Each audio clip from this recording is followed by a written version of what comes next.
Hi everyone, আসসালামু আলাইকুম। আশা করি সকলে ভালো আছেন। আমি আল্লাহর রহমতে এবং আপনাদের দোয়ায় আলহামদুলিল্লাহ অনেক ভালো আছি। আজকে নতুন আরও একটি ভিডিও নিয়ে চলে আসলাম। আর আমার ভিডিওটা যদি ভালো লেগে থাকে অবশ্যই like, comment, share and subscribe করবেন, আমার পাশে থাকবেন এবং পাশে থাকা বেল আইকনটি ক্লিক করে দেবেন। তো আজকে দুপুর থেকে ব্লগটা শুরু করতেছি। তো এখানে আজকে রান্না করবো হলো বেগুন ভাজা, কুমড়া ভাজা। আর এখানে যেহেতু রমজান চলে আসছে তো অনেকগুলো পেঁয়াজ নিয়ে নিয়েছি। এগুলো ভালো করে কেটে ধুয়ে ব্লেন্ডার করে রেখে দেবো, কারণ রমজানের সময় অনেক ভুনা তরকারি খাওয়া হয়, ছোলা ভুনা করা হয়, তো তার মধ্যে দেওয়া লাগে, যার কারণে আগে থেকেই ব্লেন্ডার করে বক্স করে রেখে দিলে সুবিধা হয়। তো আমি বেশি জিনিস প্রয়োজন করে রাখি না, বেশি জিনিস বলতে কোনো কিছুই না, আদা রসুন পেঁয়াজ ছাড়া কিংবা একটু ফুলকপি এগুলো ছাড়া বেশি রাখা হয় না ফ্রিজের খাবার। তো এখানে এগুলো আমি রান্না করে নিতেছিলাম। তো আগে বেগুন, কুমড়ো হলুদ মরিচ দিয়ে লবণ দিয়ে মাখিয়ে রেখে দিলাম। আর রান্না করবো হলো কলের শাক। এখানে কলের শাক অনেকগুলো ছিল, যার কারণে আগেই পেঁয়াজ মরিচ দিয়ে কিছু লবণ দিয়ে ঢালাইয়ে তারপর ঢেকে রেখে দিয়েছিলাম, যেহেতু আমার ছেলে খেতে পছন্দ করে। আর এখানে আজকে পিটেলি রান্না হবে কলের শাক দিয়ে, টাকি মাছ দিয়ে। ছোটো ছোটো টাকি মাছ ছিল, বড়গুলো ছিল, তো সেইগুলো দিয়ে রান্না করলাম। যেহেতু রোজার মধ্যে এত শাক সবজি খাওয়া যায় না, তো এখানে আর হলো বেগুন ভাজা, কুমড়া ভাজা আর কলের শাকই রান্না হবে আজকে। এখানে বেগুনগুলো, আর বেগুন ভাজতে গেলে কিন্তু অনেক পরিমাণ তেল লাগে, কিন্তু আমি তাও অল্প অল্প করে দিতেছিলাম তেল। বেগুন কুমড়ায় অনেক তেল লাগে। তো এখানে বেগুন কুমড়া ভেজে উঠে নিলাম। এরপরে মাছগুলো আবার কষিয়ে নিব, পেঁয়াজ মরিচ আদা রসুন দিয়ে, মরিচের গুঁড়া হলুদের গুঁড়া শুধু গরম মশলা বাদে ভালোভাবে কষিয়ে নিয়ে তো উঠে রেখে আবার এগুলো কাটা যে মাছের কাটা আছে সেগুলো আবার বাছতে হবে, নাহলে শাকের মধ্যে কাটা একদম কাটা কাটা হয়ে যাবে এরকম। তো আমি কাটাগুলো বেছে নিব। তো এখানে যে কলের শাকটা এভাবে পেঁয়াজ মরিচ দিয়ে রান্না করে নিতেছিলাম, মাছগুলো কষিয়ে কাটা পেঁচে। আর কলের শাক যেহেতু আগে থেকে পেঁয়াজ মরিচ দিয়ে করা আছে, তো আমি একসাথে বাগার দিয়ে দেবো রসুন আর শাকের মধ্যে শুকনো মরিচ দিলে ভালো লাগে। তো রসুন আর হলো শুকনো মরিচ দিয়ে ভালোভাবে লাল লাল করে ভেজে নিয়ে এর মধ্যে শাকটা দিয়ে দেবো। তো দিয়ে কিছুক্ষণ নাড়াচাড়া করার পরে তো মাছের কাঁটাগুলো বেছে আমি আবার সেই মাছগুলো দিয়ে ভালোভাবে একটা ডাল ঘুটনি দিয়ে কিংবা খুন্তি দিয়ে ভালোভাবে একদম মাছগুলো করে দেবো। তো এভাবে মাছগুলো দিয়ে আমি শাকটা রান্না করে নিতেছিলাম। আর শাকটা খেতে কিন্তু অনেক মজা হয়েছিল, কিন্তু অনেক মজা বলতে ফ্রিজের জিনিসটা ওরকম তাজা জিনিসের যে স্বাদ থাকে ওরকম স্বাদ থাকে না, কিন্তু এমনি মজা হয়েছিল।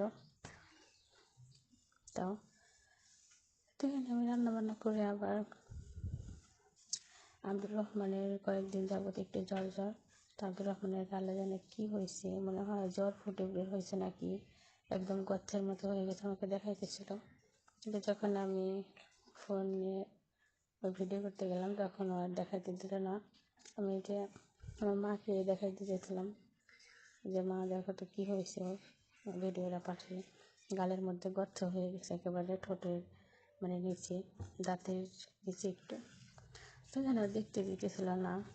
আর সন্ধ্যায় চলে যাবো আবার আমার খালা শাশুড়ি মেয়ে সিজার হয়েছে, তো বেবি হয়েছে, তো সেখানে দেখতে চলে যাবো আবার।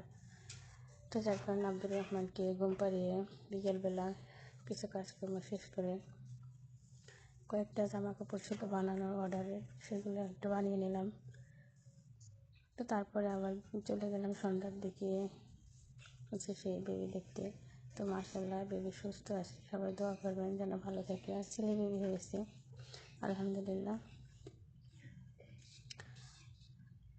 তো আব্দুর রহমান বেবি দেখে কিন্তু অনেক খুশি হয়েছিল। আর এখানে যে ওর দাদার সাথে কোথাও যাইতে পায়রা যাইতে বলে খুশি হয় অনেক।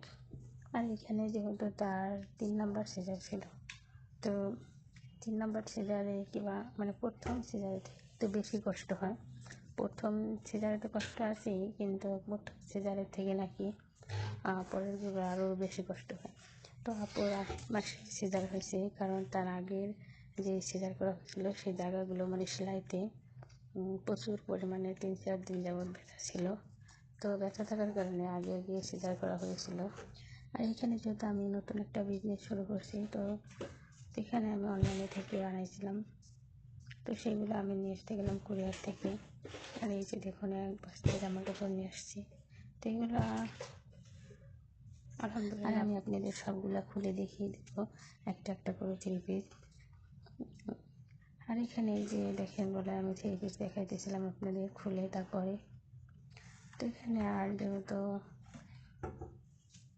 আর হলো আমি যখনই ভয়েস দিতে যাবো ভিডিওতে, তখনই আব্দুর রহমান দুষ্টামি করবে। এখানে চলে আসছে, বলতেছে মা আমি তোমাকে পাপ্পা দিব। তো এখানে এসে সে পাপ্পা দিয়ে গেলো। আর দেখেন 3 পিসগুলো এত সুন্দর ছিল আর কোয়ালিটি এত ভালো ছিল।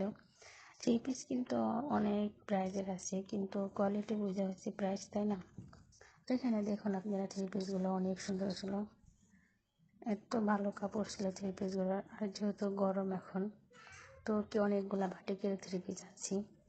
আর 3 পিসের প্যান্টের কাপড়গুলো এত ভালো, এত সফট, আপনারা নিলেই বুঝতে পারবেন। আমি আপনাদের ইমো নাম্বার দিয়ে দেবো, তো এখানে যারা যারা নেবেন যোগাযোগ করবেন। আর আমি আপনাদের এই 3 পিসটার পুরো খুলে দেখিয়ে দেবো, ওড়না, জামার নিচ থেকে ব্যাক পার্ট কিংবা সামনের পার্টটা। এখানে এইগুলা শেষ করে রাতে চিংড়ি মাছ ভর্তা করবো। তো চিংড়ি মাছগুলো আগে আমি গরম পানি দিয়ে ধুয়ে ভালোভাবে পরিষ্কার করে নিয়ে আবার তারপরে এখানে কাঁচামরিচ, পেঁয়াজ, সরষের তেল দিয়ে লবণ দিয়ে মাখিয়ে তারপরে চিংড়ি মাছগুলো একটু সরষের তেল দিয়ে ভেজে এগুলো ভালো মতো মুচমুচা করে ভেজে হাতে মাখিয়ে ভর্তা করে নেব। আর ভর্তাটা অনেক মজা হয়েছিল খেতে। তো আপনারা এভাবে বাসায় করে দেখতে পারেন, এভাবেও খেতে ভালো লাগে।